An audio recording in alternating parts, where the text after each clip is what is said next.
napunta sa DPWH. Sa simbahan, bare-bare. Dito sa DPWH, tambak-tambak na salapi.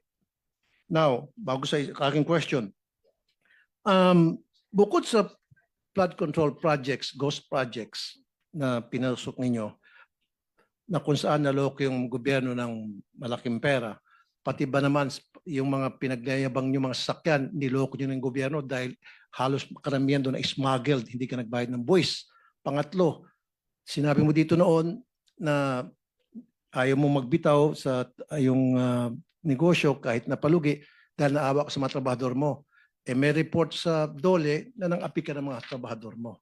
2 beses ka naloko. So ngayon, tanong ko ngayon, dito sa dokumento ng Bureau of Customs, lumilitaw na marami ka mga vehicle dito, luxury vehicles, na wala sa record ng Bureau of Customs na nagbayad ng buwis o naipasok man lang. You agree? Your Honor, binili po namin sa local dealer po yan dito sa Pilipinas. Wala po kaming intention manloko kasi hindi po kami ang nag-angkat niyan, kundi po yung dealer po na bumili. Hindi rin po namin alam kung nandaya sila dahil basta kami po ay inutang po namin sa kanila yung mga sasakyan na yan at may PDC din po kami na 2 years to pay po yung iba doon saka 1 year to pay po yung iba. Tapos tapos Your Honor, ganun din po yung tungkol naman po kay Jules Babaw. Wala naman po akong sinabing para mangupit po, kundi ang sabi ko lang po doon ay talagang hindi talaga inadya ni Lord na maging pari po ako kasi ang purpose ko po noon ay matulungan po ang aking pamilya dahil talagang hirap kami sa buhay pero hindi po para mangupit. Tingin ko lang po baka ang sabi ko lang po doon siguro kaya kami dinala dito ni Lord sa ganitong klase ng bagay para mas marami pa po kami matulungan. Katunayan Mas nga marami po, pa makulimbat. Your Honor, hindi po. May charity foundation po kami na tuloy-tuloy pong tumutulong sa mga nangangailangan po. Punta na tayo dun sa Bureau of Customs. So, meron ditong 8 sasakyan na nasa possession ninyo na pinagmayabang nyo sa social media na walang records ang Bureau of Customs na nagbayad ng buwis. Ibig sabihin, ito ay swing. So sabi mo, binili mo lang ito sa isang dealer.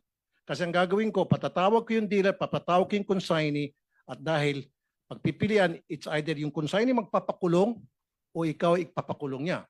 Kasi imposible, these are very expensive cars we're talking about.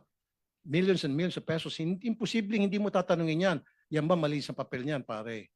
Yan ba nagbayad ng tax sa Bureau of Customs? Especially the fact na recently, ako ang nag-expose nun tungkol doon sa 2 kotse na Bugatti, yung mga hot cars na Bugatti na nakumpiska ng Bureau of Customs dahil hindi nagbayad ng buwis. And I know for a fact na ilan sa mga vehicles dito ay pumasok sa Batangas. Alam mo yung modus ng mga dealer mo? Papalabasin sa container, kunyari Toyota Tundra, pero ang sa loob ng container, yun yung Rolls Royce na may payong. Your Honor, wala po kaming idea. In good faith po namin binili po yung sasakyan at katunayan, inutang pa po namin sa kanila po. Wala po kaming idea, basta binigyan lang po nila kami ng dokumento na kompleto po, yung may certificate of payment din po. Basta naparegister at sila na rin po ang tumulong sa amin para iparegister po sa LTO yung mga sasakyan po. Wala po kaming alam kung paano po mag-import. So nung binigyan ka ng dokumento para sa Rolls Royce halimbawa upang i-register sa LTO, so meron kang hawak-hawak na dokumento galing sa Bureau of Customs. Dapat to prove na pumasok yan ng legal at yan ay nagbayad ng taxes and duties sa Bureau of Customs. Because it will not be registered, hindi i-register ng Bureau of Customs yan dahil high na sasakyan to kung wala kang hawak ng mga dokumentong yon. Yes po, Your Honor. Kaya nga po napatransfer po nila sa LTO po. Papunta po sa pangalan po namin. Kaya nga, so nakita mo yung dokumento galing sa Bureau of Customs na nagbayad ng buwis para sa Rolls Royce. Alam ba, Rolls Royce na lang. Your Honor, yun po ang sabi po ng tao ko po sa akin kaya po na-transfer po sa pangalan namin dahil kumpleto daw po yung dokumento. Hindi yung sabi ng tao mo. Dapat nakita ng dalawang mata mo dahil sabi mo ikaw nag-register, di ba? At saka patak lang sa LTO, dapat tayo mismo, tayo may-ari ng sakyan, ang dapat nagpa-register. Kung hindi, pati LTO tatamaan dito. Dahil bawal yun. Iutusan mo yung ibang tao mag-register on your behalf para sa isang high-end sakyan. Ibig sabihin, gumamit ka ng fixer. So may tama ka na naman. Hindi po, Your Honor. Yung mga staff po namin na inutusan ko po sa logistic, sila po ang tumulong At po. alam mo, para- bawal yun. Magpa-register ka ng sasakyan at pipirma, meron kang dapat pirma doon sa registration. Alam mo, bawal yun. Hindi ka dapat pwedeng gumamit ng ibang tao. Dapat ikaw mismo ang pupunta sa LTO, present yourself personally para pakita na talagang ikaw yon. Tama? Yes po, Your Honor. Bali, ganun nga po ang nangyari. Oh, so ibig sabihin sinungaling ka. Anyway, ganito lang Mr. Chair. Your Honor, hindi po. Talagang ako po yung yung nangyari po is talagang yung dokumento po, talagang tama po yung prosesong ginawa po namin sa LTO. Yung mga dokumentong hawak mo, fake yung mga dokumentong yon. And I'm sure and I'm very sure na alam mo na fake yung dokumentong yun at nakipagsabuhatan ka. At malalaman niya sa susunod na hearing, in fact, ngayon pa lamang, alam ko na nagsinungaling ka. Sa susunod na hearing, patatawag yung dealer at saka yung consignee. Kawawa namang consignee. Sigurado ako baka yung consignee matauhan mo lang yun. Anyway, Mr. Chair, given that Mr. Diskaya has been cited in because you contempt. have 1 second. Sige. Go ahead. Ito lang. Mr. Chair, given that Mr. Diskaya has been cited in contempt and Mr. Alcantara, I move that they be detained and handed over to the custody of the Senate Sergeant at Arms. I second the Is motion. there any objection? Properly seconded? Hearing none? Yeah, they will be taken under custody of the OSAA, the Senate Security. Thank you. Thank you, Mr. President. That's all.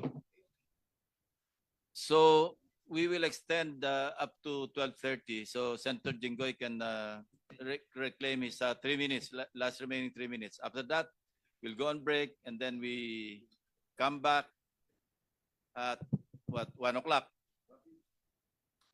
Please proceed. Thank you, Mr. Chair. Madam Mina, sa message mo nung December 11, which was a Sunday, may sinasabi ng isang delivery. Tama po ba? Yes po. Ano ito?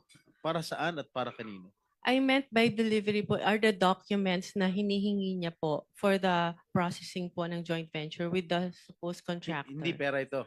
Kasi ang Hindi. ini-insinuate ni Bryce Hernandez no sa House of nung nag-testify siya, ang insinuation sa akin because of my connections allegedly with certain Beng Ramos and yourself na staff ko raw si Beng Ramos, yung delivery na, ang pinalabas niya sa house, yung delivery niya, yung ibig sabihin ng delivery, pera. Na nag-deliver ka ng pera straight to my office. Yun Hindi ang, po yun ang ganun insinuation yung, niya eh. ang agreement po is kami po kasi yung gagastos sa processing No, fee. no, no, no. I'm So telling, yung po siguro I'm yung telling you, nire-refer niyang excuse me, I'm pera. telling you that that was his insinuation when he testified in the House Yes. House of Representatives. Yes. Pero right now, you are saying na hindi mo ako kilala, hindi po. ka nagpunta sa aking Hindi tanggapan. rin po. Correct? Yes, Your Honor. So lumalabas talaga na wala akong kinalaman kung ano man ang transaction niyo ni Bryce Hernandez. Am I correct? Yes, Your Honor. There, 1 second. 1 second. With the permission of Senator Estrada. Yes, please. So hindi mo kilala si Senator Jinggoy at hindi ka nagdala ng pera sa kanya. Hindi po. Kahit po kay Bryce, wala po akong dinalang pera. Okay. So talagang safe ka na.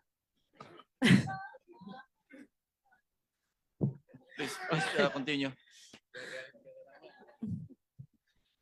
Okay. Nabigyan ka ba o na-awardan ka ba ng DPWH project ni Bryce? Wala po kaming na-award na project dahil hindi nga po kami natuloy na mag-bid, Your Honor. So kasi again for the last time, pinalalabas kasi ni Bryce Hernandez ng text message ay patungkol sa akin.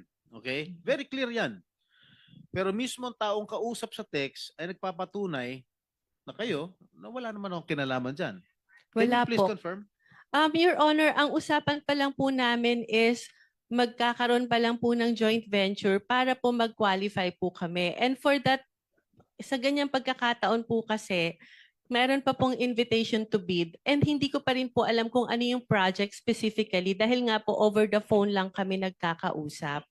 That's why I want to send a staff para po mas malaman mabuti ano ba yung project na sasalihan po namin na for the joint venture agreement.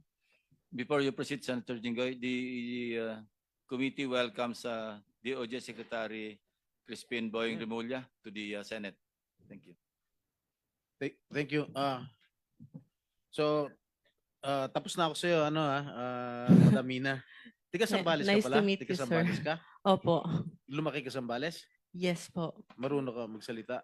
Opo. And to add po, my father is also a public servant for more than half of his life and he's known to be incorruptible. Kaya ang sakit po na madrag talaga yung pangalan. Tanda mo Manambali? Yeah po. Okay. Anyway, for the record, Engineer, I'll be asking questions to propound questions to Engineer Hernandez. Mr. Are you done Vice with Miss Mina?